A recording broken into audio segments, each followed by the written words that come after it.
भक्तजनों, सब कुछ मेरे प्रभु के चरणों में अर्पित हो जाए।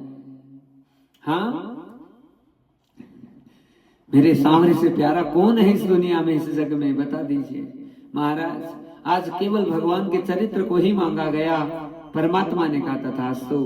और अब व्यास जी को श्री भागवत जी के 18,000 श्लोक सपने में प्रकट होने वाले हैं। सारे श्लोक व्यास जी को प्रकट हो गए।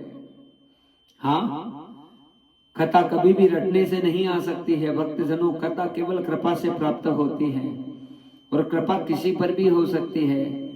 लेकिन तुम्हारा स्वभाव यदि ईर्ष्या का है, जलन का है, डाह का है, तो तुम कोई भी हो सही संसार में, भक्तजनों, हम भगवान की कृपा से वंचित ही रह सकते हैं।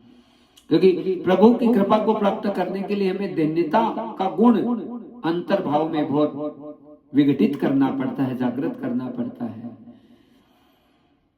और कोई गुण हम क्या जागृत करेंगे, ये भी बहुत बड़ा अज्ञान है कि हमको करना पड़ता है। ये अज्ञान है, करना नहीं पड़ता है, भगवान की कृपा से हो जाता है।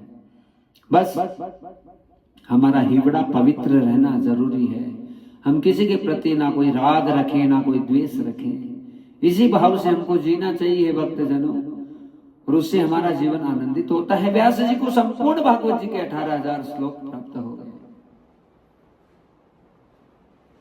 परम पुराण भागवत निर्मल, परम पुराण भागवत निर्मल, सुख मुख विगलित निगम कल्प फल,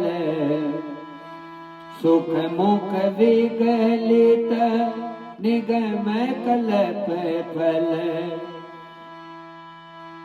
लीलारती रस रस निधान की, आरती अति पावन पुराण की।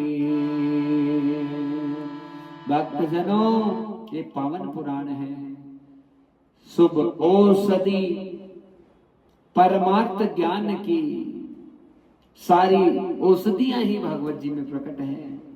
और कौन सा आनंद हमें भागवत जी के श्रवण से प्राप्त नहीं हो सकता।